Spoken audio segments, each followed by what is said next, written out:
A very good afternoon, one and all, once again to my YouTube channel. So, today I have come up with a latest topic, that is the new education policy 2020.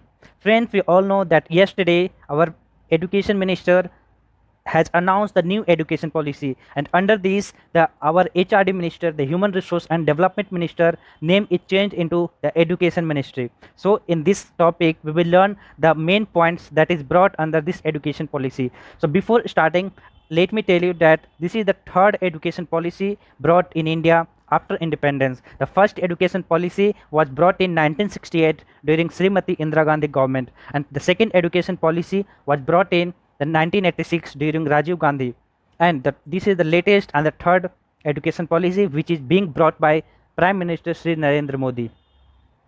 So under this education policy there has been various changes. So for example, there will be about 6% of GDP will be spent on education, and I think you might know that there was a Kothari Commission established in 1968 before the implementation of education policy in 1968, and that recommended, the Kothari Commission recommended that India should have to spend the 6% of its GDP into education. Otherwise, India will be lagging behind in the strategic field, and that is education. But in Indian history, no government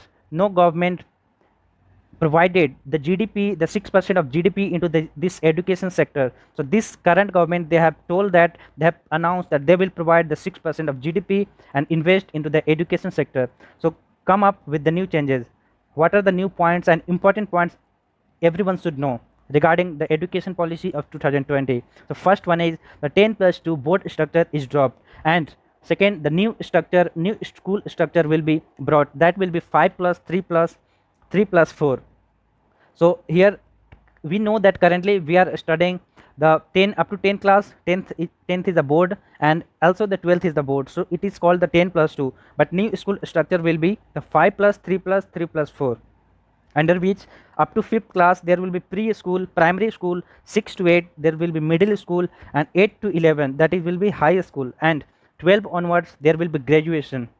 There will be 4-year graduation, and any degree will be of 4 years. And fifth point, the sixth standard onwards vocational courses will be available. Vocational courses such as the practical knowledge as well as the internship, the students can go to the other institution, other schools, and learn the activities over there. And sixth point is from 8th to 11th students can choose subjects. Means currently we have choices coming after in 11th class only, but under the new education policy, if you enter into the 8th class, then you will have the many options to choose the subjects. Either you can choose maths, you can choose politics, you can choose economics, or you can choose biology.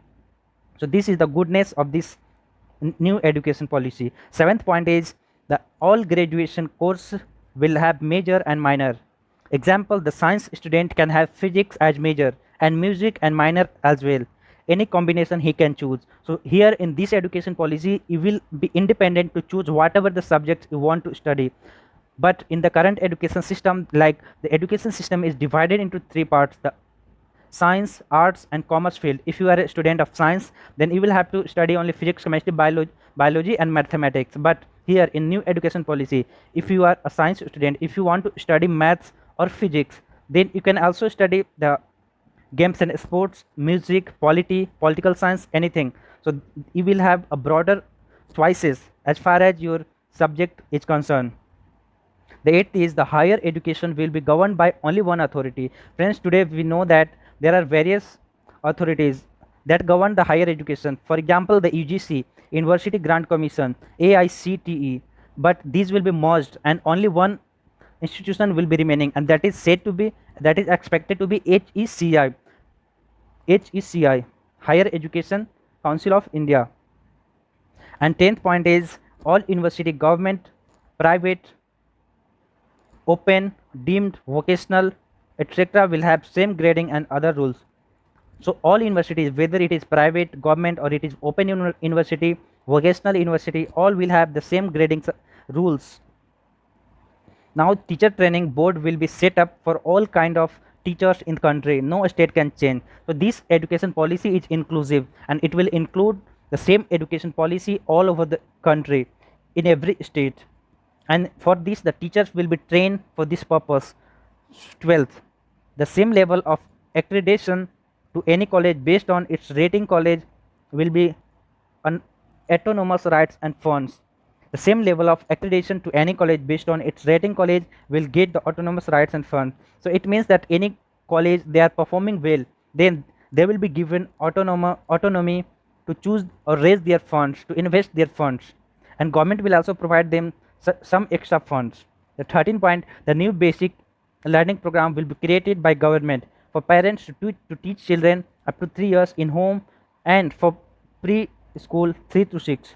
So it means the guidelines will be suggested to all the parents in India, and under which the parents will have to guide their children up to 3 years old, and after that they can go to school. Friends, we all know that under the RTE Act, Right to Education Act, currently the age between 6 to 14 years old, they have right to access free education. But under the new education policy, the age is reduced from 3 to 18. It means if you are older, if you are 3 or more years old, or if you are under 18, then you have rights to access free education in any government schools of India.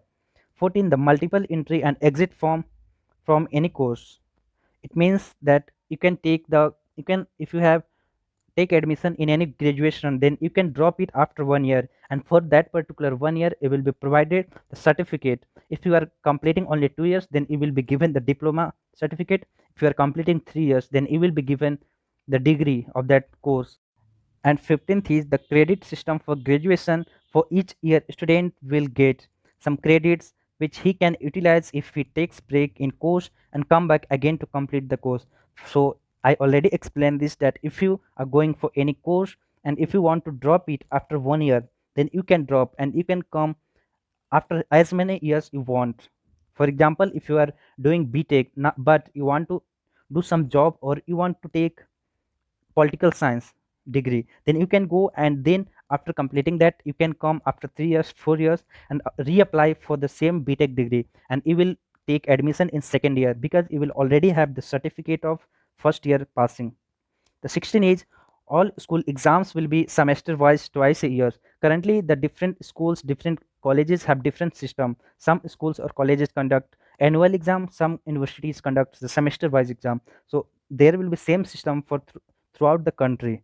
All schools exam will be semester wise twice a year. The syllabus will be reduced to course knowledge of any subject only. So syllabus will be reduced and the practical knowledge will be infused. More focus on student practical and application knowledge. So the education policy, in new education policy, there will be only core subjects we will have to study, and moreover we will have to focus on the practical and application knowledge. This is very good. The 19th is for any graduation course, if student complete only 1 year, he will get a basic certificate. If he completes 2 years, then he will get the diploma certificate, and if he complete full course, then he will get the degree certificate. So no year of any student will be wasted if you break the course in between. So I hope you understand. For any graduation, if you are studying for only 1 year, then you will get the basic certificate. If you are completing 2 years, you will get the diploma. If you are completing the complete year, then you will get the degree certificate, and hence the none of the year of any student will be wasted. And the 20th is the all the graduation course feed of all universities will be governed by single authority with capping on each course. So that it will be HECI, Higher Education Council of India. And so now we can hope our education system will be at par with modern countries, and future of our children will be right. So I think that this education policy is definitely good, and it will give India, it will bring India in competition with the developed nation such as US, Sweden, which have the best education policy.